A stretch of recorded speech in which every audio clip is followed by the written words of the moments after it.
Chapter 224. Enoch's speech of ardent love to the Holy Father. The Holy Father approves of Enoch's love rapture. Lamech's conversion as a testimony to the power of divine love. 3rd January 1843.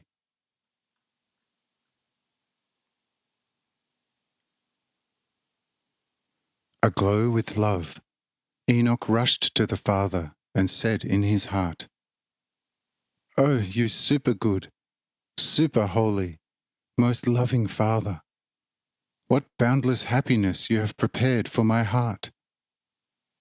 I, a weak man of the earth, am permitted to accompany you? Though I am the high priest set up and appointed by you, what is all this compared to you, you most holy, most loving Father? Yet not I, forever not I, found myself worthy of it, but, O Holy Father, your endless mildness, grace, love and mercy did this to me. And so I could just about love myself to death for you. Oh, if only I could love you with the power and might of all the heavens. With what endless bliss I would love to do this. O Father, you eternal, most pure and almighty love, do not let me, who am still incapable of such sublime bliss of the heavens, be so inexpressibly blissful here, for my heart can hardly endure such a love fire any longer. But what nonsense I am talking in my ecstasy! For all this is your most holy will. Therefore, everything be done at all times as it pleases you. O you Holy Father, how good you must be within you, since I, a nothing before you, already perceive so immensely much of your infinite goodness. O you earth, tremble in the excess of your bliss, for the Creator who gave you life is now walking on you.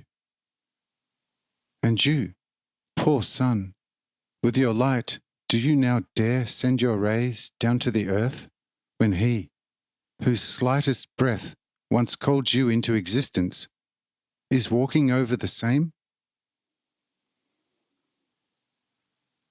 But I am talking again like one crazed with love. The earth is silent in its too great, sublime reverence, for it senses whom it is now carrying. And the sun, with its gentle rays, offers its greatest possible praise of love to the Lord. All is seized with a sublime, devout and reverential silence. Only I am constantly babbling by myself. I obviously offend against the due respect, but I cannot help it, for I love him too much to curb my heart, which is overflowing with love. What happiness, what bliss can equal that in eternity? To be with him, to walk by his most loving, fatherly, almighty side, and be allowed to love him with all one's strength.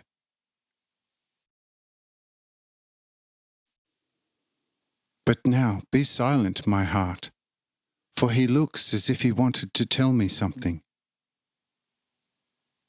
Oh, rejoice, my whole being, for you will again be hearing from the most holy mouth of the Father words of life. On this occasion, the by now 9 persons also reached the plain coming from the mountain, and the Lord, by the side of Enoch, stopped and said to all, "Friends, here let us stop a while. For I see that some of you have become a little tired, and you, my beloved Enoch, are the most exhausted, for your heart all but attacked me. I tell you, boundlessly great is your love for God, your Father. However, if you could taste the Father's joy in a child's great love for him, and then fathom his great love fantasies and thoughts in which he, almighty, infinite and eternal, makes great plans to make such a child loving him above all, as endlessly happy as his infinite almightiness possibly can, you would already expire at the slightest approach to such a thought of God. Do continue to rave in your pure love for God as you, my beloved Enoch, have been raving, and out of such raving one day a great reality will emerge, which will highly amaze your spirit.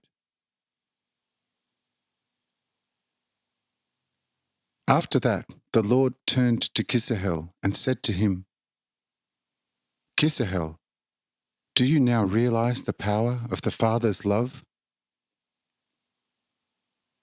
Behold, when you were sent to the lowlands, you secretly still doubted the success, and thought by yourself after the first confrontation, the Lord's might is surely endlessly greater for even a most perfected spirit to comprehend it in the least. But as to Lamech, nothing much will be achieved, least of all on the road of love. Lamech would have to be put to death and then reanimated with a totally different will.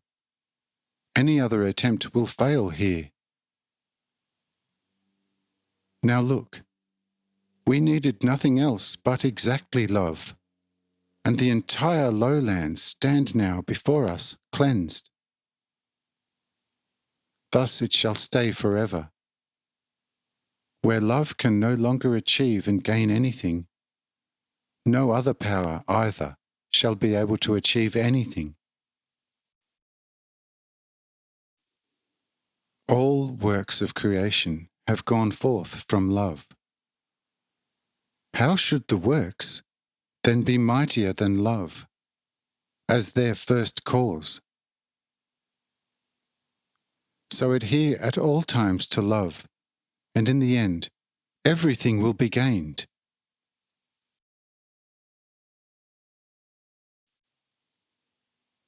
Since we have now recuperated, let us proceed, for a great crowd is waiting for us. So let us go, so that our blessing may come upon them at the proper time. Amen.